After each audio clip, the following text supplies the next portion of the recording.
Yudas sudah disuruh pergi oleh Tuhan Yesus. Jadi dari 3 ayat pasal 13 ayat 31 sampai dengan pasal 17 itu tinggal 11 orang.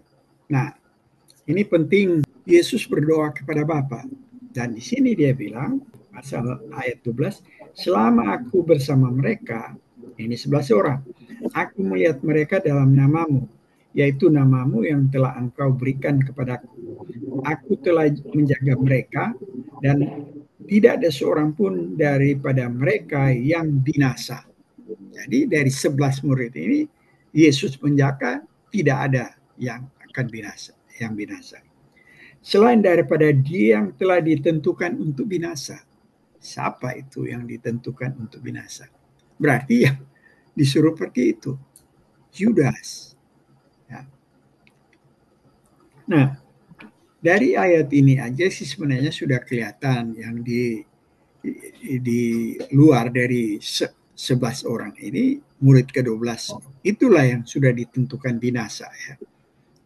Nah, kalau kita sudah tahu itu, ada juga dibahas di Lukas 22 ayat 22 ya.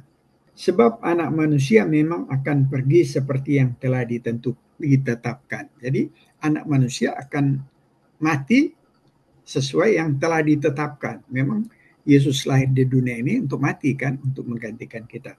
Jadi sebab anak manusia memang akan pergi seperti yang telah ditetapkan. Akan tetapi celakalah orang yang olehnya diserahkan. Jadi di sini Yesus sudah ditetapkan akan mati, tetapi celaka yang menyerahkan. Siapa yang menyerahkan?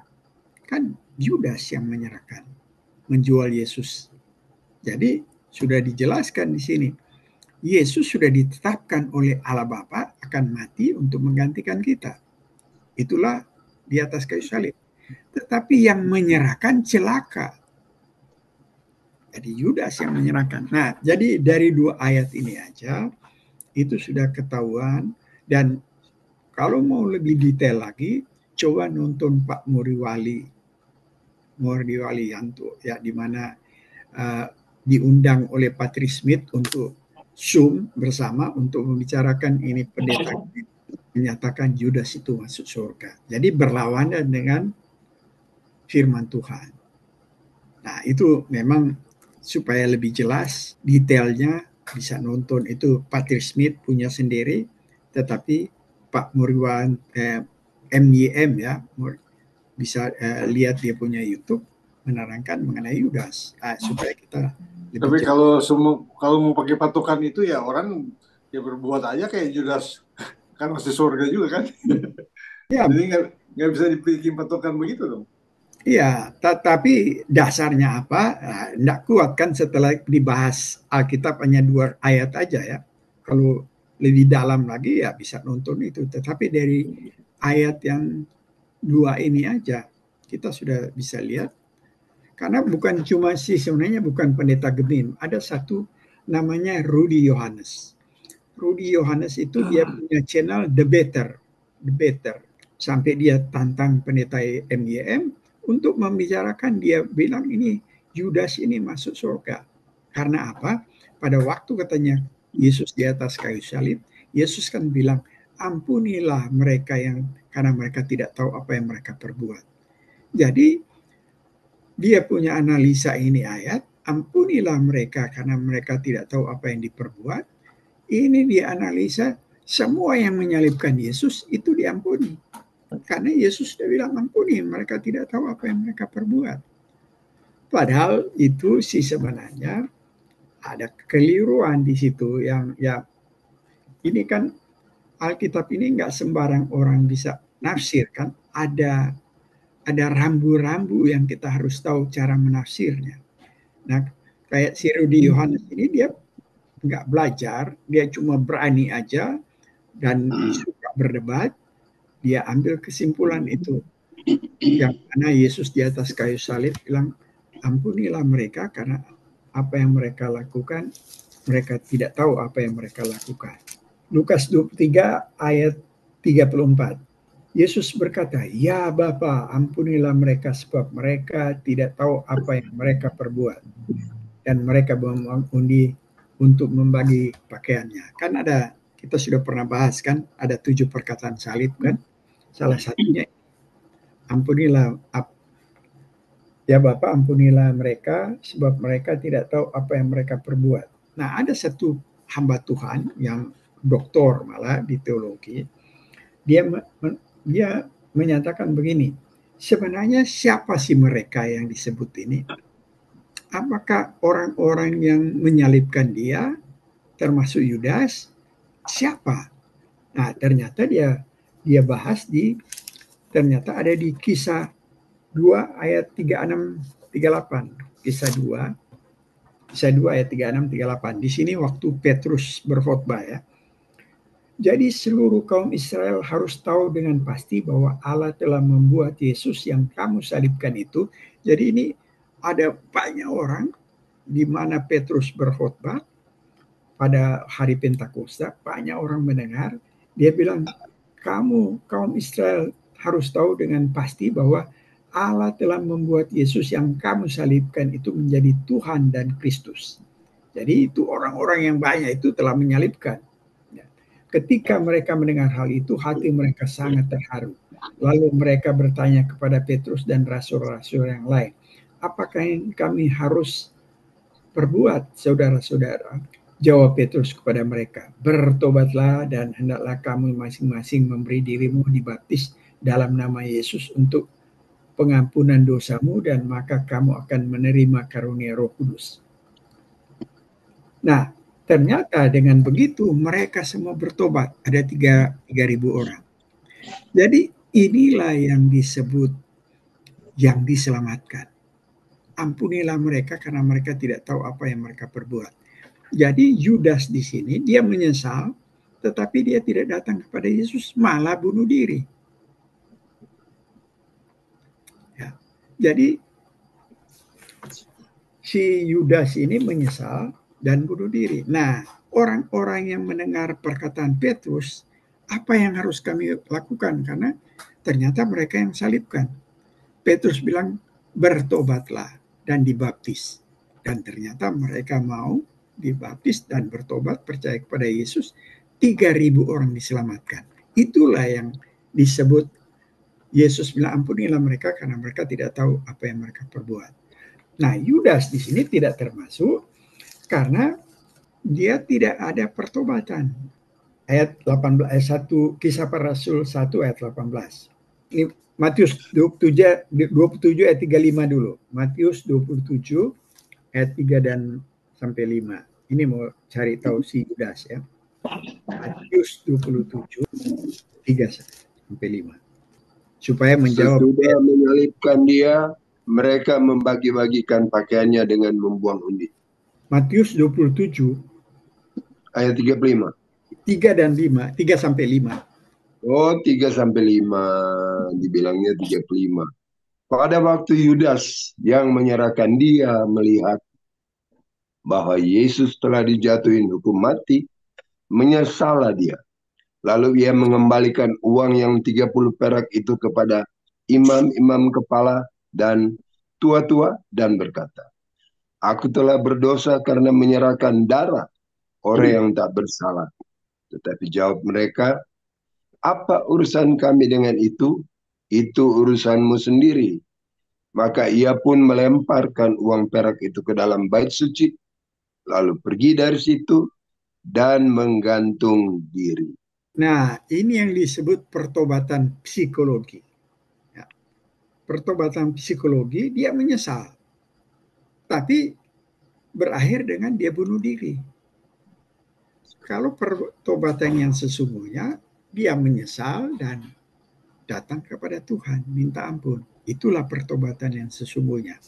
Seperti yang orang-orang banyak yang menyalibkan Yesus, mereka tanya kepada Petrus, apa yang mereka harus perbuat? Percaya, baptis, dan kamu akan menerima Roh Kudus. Dan ternyata 3.000 orang yang percaya dan menjadi anak-anak Tuhan. Nah, itu pertobatan yang sesungguhnya. Nah, Ben kemarin tanyakan, kenapa di Kisah Para Rasul pasal 1 ayat 18, Yudas ini telah membeli sebidang tanah dengan upah kejahatannya, lalu ia jatuh tertelungkup dan perutnya terbelah sehingga semua itu perutnya tertumpah keluar. Itu kan Ben ya. Padahal Ben tanya kenapa si Yudas gantung diri, kok di sini dia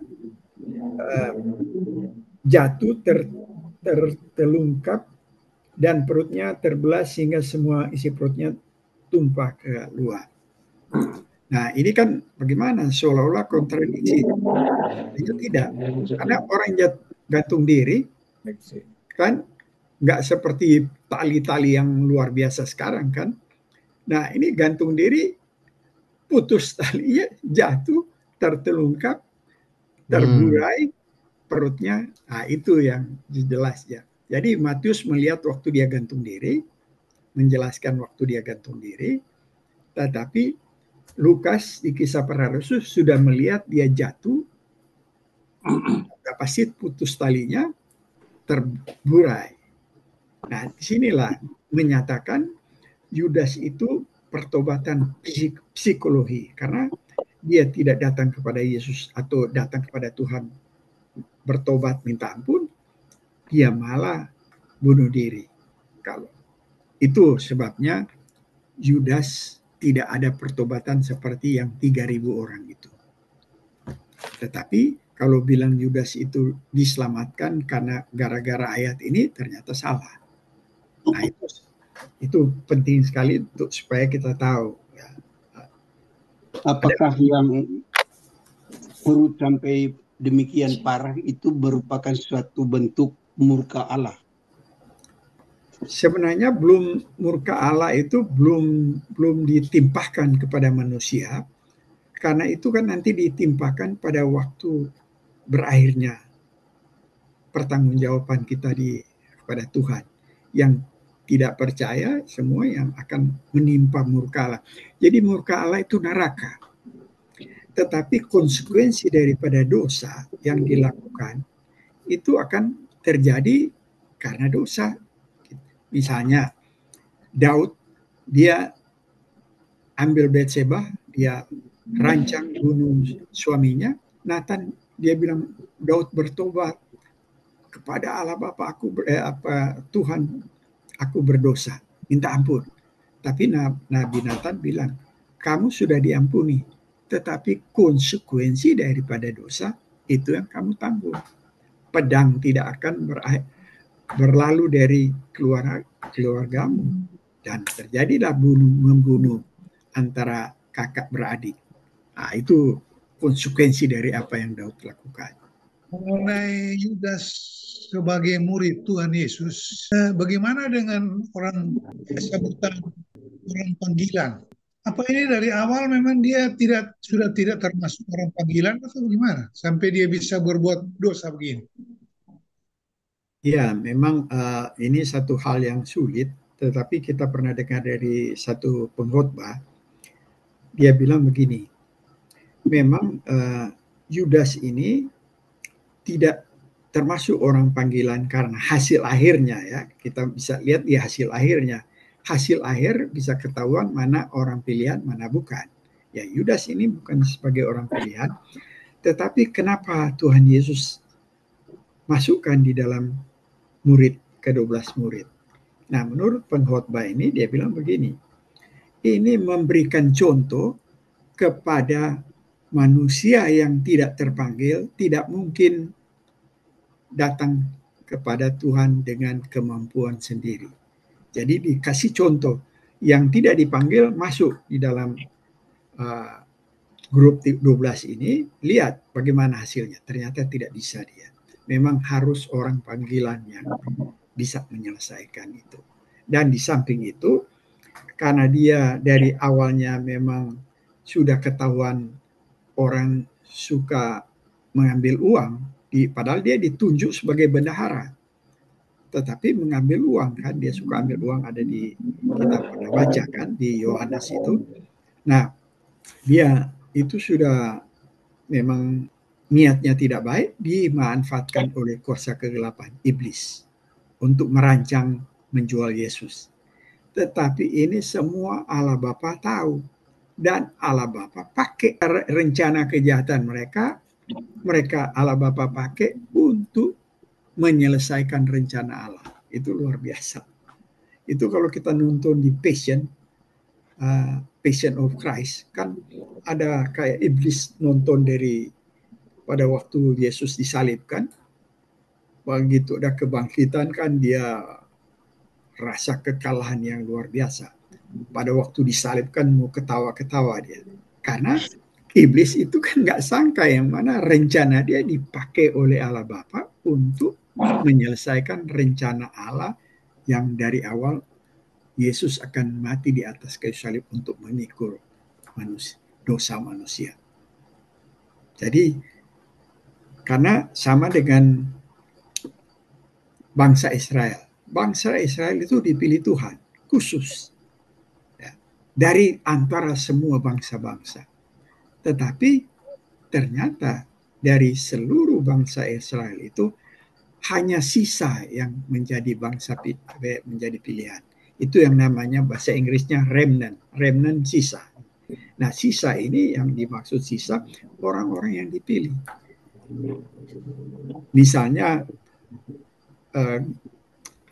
angkatan pertama itu kan walaupun mereka percaya dan takut, ternyata mereka tegar tengkuk selama itu, diputar 80 tahun. Nah, kenapa diputar 40 tahun? Kenapa nggak langsung diselesaikan itu? Kenapa diputar 40 tahun? Karena untuk melahirkan turunan kedua. Karena ini turunan kedua yang akan masuk. Karena kalau langsung dihabisin, tidak ada turunan. Jadi sengaja diputar 40 tahun supaya ada keturunan kedua.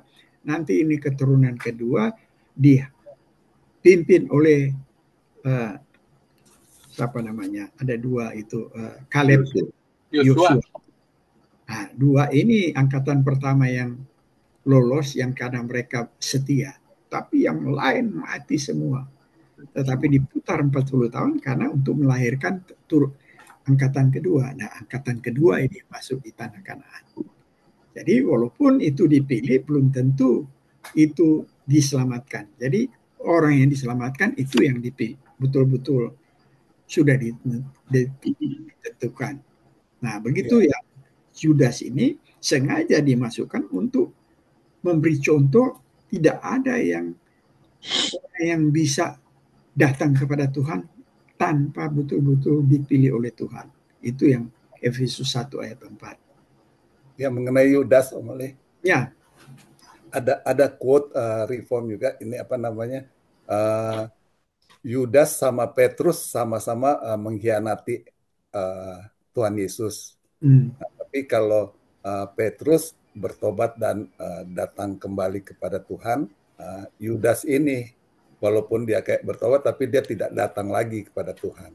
Ya, betul. Itulah yang tadi pertobatan psikologis. Petrus juga seharusnya sama, dia punya dosanya ini. Iya. Khianati kan 3 kali. Iya. Karena Petrus punya dosa itu luar biasa. Kenapa luar biasa? Kalau kita baca ya di Matius 27 ayat 70.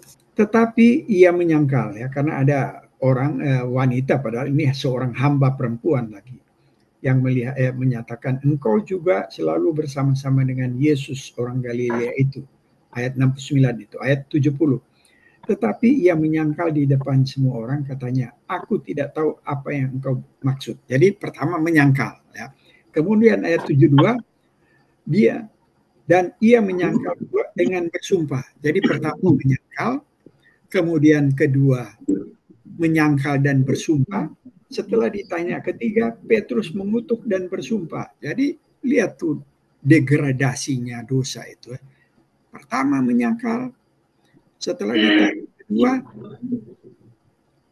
menyangkal dan bersumpah, setelah ditanya ketiga mengutuk dan bersumpah. Bayangkan dia mengutuk Tuhan. Petrus mengutuk dan bersumpah, aku tidak kenal orang itu. Nah, pertama menyangkal, kedua menyangkal dan bersumpah, ketiga bersumpah dan mengutuk. Itu yang Tuhan Yesus sudah kasih tahu. Sebelum ayam berkokok 3 kali engkau. Itulah yang jadi luar biasa dosanya Petrus. Tetapi beda dengan Yudas, seperti yang hari kutip dari pernyataan dia Yudas itu pertobatan psikologi, karena dia menyesal tapi tidak datang kepada Tuhan minta ampun, dia bunuh diri. Selesai, tertutup permintaan ampun kan, dia bunuh diri. Karena kalau menyesal psikologi bisa misalnya begini ya, saya lihat di YouTube ada preman-preman ditangkap sama polisi, wah dipukul habis-habisan oleh polisi, waduh minta ampun. Itu pertobatan psikologi. Setelah dia dipukul selesai, dilepas, satu waktu ada kesempatan dia ulang lagi. Karena itu secara psikologi, karena dia merasa siksa kan. Tetapi kalau pertobatan sesungguhnya, dia datang menyadari dosa, minta ampun. Seperti Daud, dia sadar, dia minta ampun, aku sudah berdosa kepada Bapa, kepada Tuhan. Nathan bilang, kamu sudah diampuni, tetapi konsekuensi dari dosa itu kamu tanggung. Begitu juga misalnya si Yudas, kalau datang kepada Yesus pasti Yesus ampuni, tetapi konsekuensinya dia harus tanggung. Nah itu sebabnya memang kayak si Petrus ya. Petrus nanti kalau udah sempat, tapi setelah waktu nanti kita sambung aja lagi, diulang sedikit baru sambung Petrus ya. Karena Petrus ini luar biasa ya. Contoh sebenarnya pertobatan yang dikehendaki oleh Tuhan itu adalah mereka yang ada di dalam lingkungan Tuhan Yesus itu, termasuk Daud, Petrus, dan Yudas, itu sebagai contoh pertobatan yang sesungguhnya, kira-kira begitu ya jalurnya. Kalau Yudas salah, Petrus dan Daud itu benar, kira-kira begitulah. Iya, karena di bahasa teologi sebenarnya ada 2 macam pertobatan ya, tetapi karena agak teknis, jadi ya nanti satu waktu kita cari istilah teologis, apa itu pertobatan yang psikologis, apa itu pertobatan yang sesungguhnya. Tetapi yang paling penting, pertobatan psikologis itu hanya merasa menyesal, tetapi tidak datang kepada Tuhan untuk minta ampun. Kalau pertobatan sesungguhnya, ya kita datang kepada Tuhan, kita sadar akan dosa kita minta ampun, dan itu sebabnya pertobatan itu kan disebut metanoia. Metanoia artinya kita harus berbalik kepada apa yang kita lakukan. Jadi itulah contoh pertobatan yang sesungguhnya yang dikehendaki untuk orang berdosa. Ya. Oleh karena itu kita ya perlu meneliti diri kita untuk melihat apa-apa yang kita lakukan dosa itu yang kita minta ampun. Kalau untuk supaya datang kepada Tuhan. Kalau bertobat melalui perjamuan kudus, apa itu boleh dikatakan bertobat atau cuma memperingati aja di perjamuan kudus? Nanti besok-besok kita bahas sedikit menyangkut perjamuan kudus, tapi itu bukan pertobatan. Bukan ya? Ya, jadi pertobatan itu, jadi sebenarnya itu pertobatan juga ya, yang sesungguhnya begini. Ya, soalnya gini, tunggu. Ini kejadian di Manado. Ya komennya banyak sekali kan. Ada seorang tahanan dikasih perjamuan kudus, terus itu roti dan anggur lewat trali itu. Tapi itu yang ditahan itu di dalam itu. Mana? Komennya macam-macam itu. Ya. Jadi itu kan perjamuan kudus mengingat apa yang Tuhan Yesus kerjakan, dan itu penting sekali. Itu sebabnya disebut baptisan sama ikut perjamuan apa sakramen. Sakramen ya. Yes. Jadi itu yang memang harus dilakukan orang Kristen ya. Nanti satu waktu kita bahas mengenai perjamuan supaya kalau pertobatan begini, biasanya itu pertobatan itu yang sesungguhnya itu pekerjaan Roh Kudus. Pekerjaan Roh Kudus melalui firman. Baru kita sadar, aduh, kita kok sudah melakukan seperti ini. Ya, seperti contohnya saya contoh Agustinus, Bapak gereja yang luar biasa itu ya. Dikagumi oleh Katolik, dikagumi oleh Protestan, dan itu disebut kalau Katolik bilang Santo Agustinus ya, orang kudusnya Agustinus. Kalau Protestan dia bilang Bapak Calvin aja banyak belajar dari apa yang Agustinus punya. Calvin sama Martin Luther banyak sekali mengutip dari Agustinus. Jadi bapak gereja lah ini ya, orang besar. Nah, dia hanya mendengar anak-anak mengatakan tole et lege, ambil dan bacalah. Dan salah satu dia punya pertobatan dari dia pergi pulang, dia ambil Alkitab dan dia baca Roma 13 ayat 12 dan 13. Ternyata itu menyangkut dia. Di situ dia ada pertobatan yang sesungguhnya. Baru dia betul-betul berselibat dan menjadi bapak gereja yang luar biasa. Itulah kira-kira hanya melalui firman dia dicilikan oleh Roh Kudus pertobatan. Nah, jadi itu pertobatan yang sesungguhnya. Kalau kita buat menyesal, bisa psikologis. Tapi kalau kita pertobatan karena kita sadar akan firman digerakkan oleh Roh Kudus, kita betul-betul minta ampun. Dan berusaha taat kepada firman Tuhan dengan bergantung kepada Roh Kudus. Bukan dengan kekuatan kita. Itu kira-kira. Jadi menyesal belum tentu bertobat ya? Iya, karena ada pertobatan sama dengan membalik dosa. Seperti yang kita contohkan tuh polisi hajar tuh orang-orang. Waduh, minta ampun. Bilang minta maaf sambil menangis. Itu kan menyesal sekali. Aduh, pasti dia bilang, aduh kalau kita tidak lakukan ini, tidak bangka-bangka bengko begini tuh. Tapi setelah selesai keluar, apakah dia tidak bisa melakukan lagi? Oh, sering. Orang-orang narapidana melakukan lagi.